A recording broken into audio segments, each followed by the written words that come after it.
E hoje o tema mais interessante de todos, o que é a síndrome do pôr do sol que afeta muitas pessoas com demência. Logo após a Covid, eu já li aqui que muita gente, infelizmente, está com sintomas de demência, com problemas de cognição. Olha para quem acompanha conosco o cérebro e dizendo, nosso cérebro tem mais capacidade do que é necessária para as tarefas do dia a dia. Nosso cérebro tem mais capacidade do que a necessária para as tarefas do dia a dia. É de Steve McFarlane, The Conversation, que é o pessoal lá da BBC, Londres. 16 de agosto de 2023, é isso. Vamos lá, olha a leitura sobre os problemas do pôr do sol. Já sentiu um pouco de dificuldade quando cai o sol, quando o pôr do sol no final do dia e você sente um pouco de desconforto? Preste bem atenção, eu vou ficar bem de olho nisso aqui. O termo síndrome do pôr do sol ou crepuscular é às vezes usado para descrever a tendência em pessoas com demência de se sentirem mais confusas no final da tarde e durante a noite.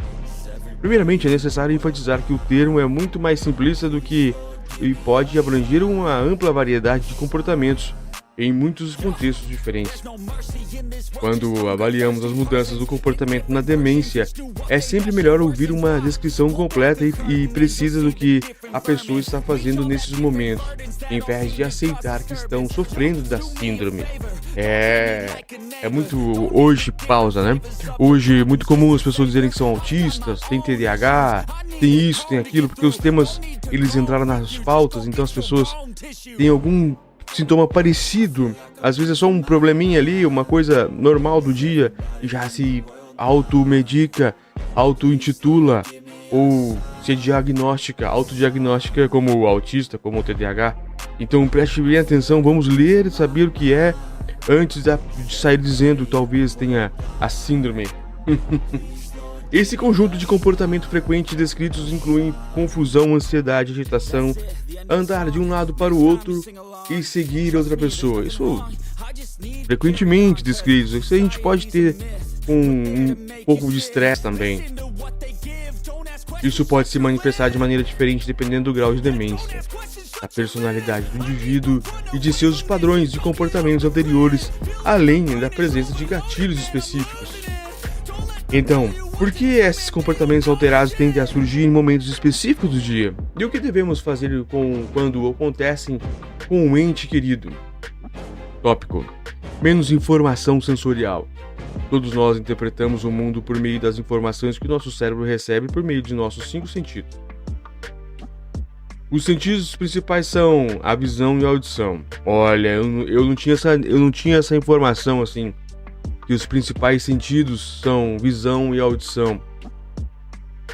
Imagine a dificuldade que você teria se lhe fosse solicitado realizar uma tarefa complexa enquanto estivesse em um ambiente escuro.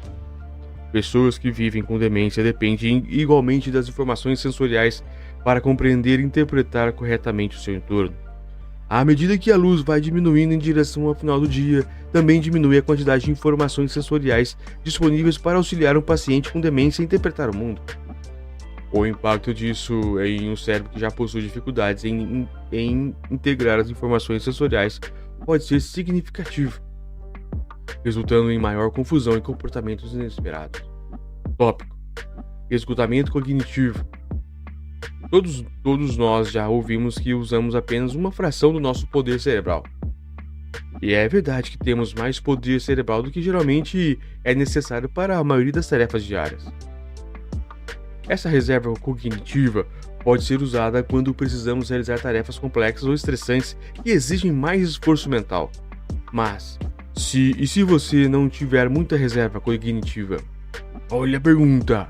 Mas, e se você não tiver muita reserva cognitiva?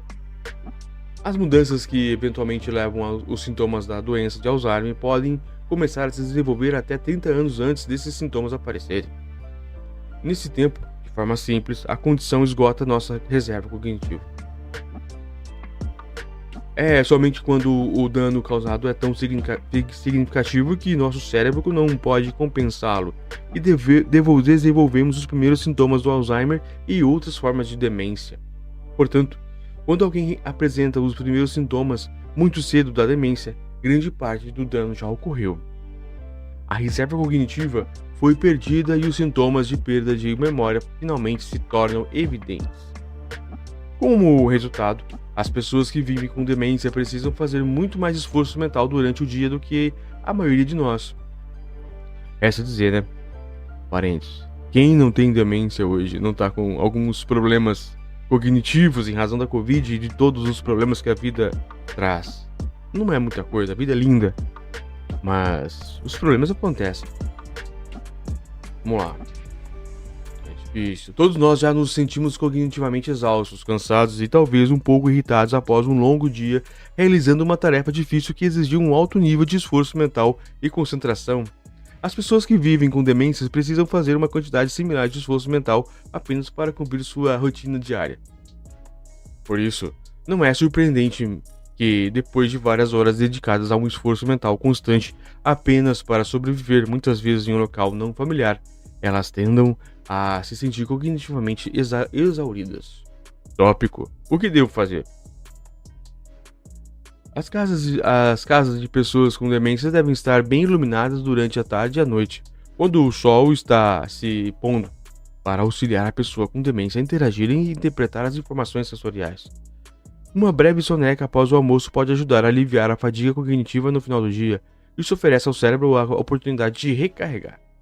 Entretanto, não há substituto para uma avaliação mais abrangente das outras causas que podem contribuir para a alteração comportamental.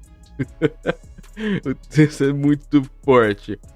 Necessidades não atendidas, como fome ou sede, presença de dor, depressão, tédio, solidão podem contribuir, assim como estimulantes como cafeína ou açúcar, se consumimos muito tarde no dia.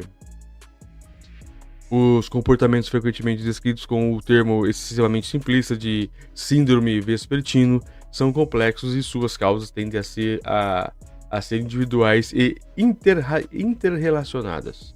Como frequentemente ocorre na medicina, um conjunto específico de sintomas é melhor gerenciado ao se compreender melhor as causas. Steve McFarlane é diretor de serviços clínicos no Dementia Support Australia e professor associado de psiquiatria no Monash University, que é o The Conversation, lá pro BBC. Mas é importante dizer aqui o que ele realmente no começo fala. A informação tá aqui, é assim que acontece, este problema existe. Entretanto, não é autodiagnosticando que você vai conseguir alguma coisa. É preciso verificar se é isso mesmo, se não é, se você tem ou não tem esse tipo de problema. E somente um médico, uma pessoa especializada que vai dizer, aqui dizem os dados, o que pode ser, o que não pode, quais são os sintomas, o que você precisa fazer. Mas é claro, não precisa dizer, está implícito aqui, que para você ter o melhor diagnóstico é ir ao médico especializado. É isso. Informação sempre aqui conosco.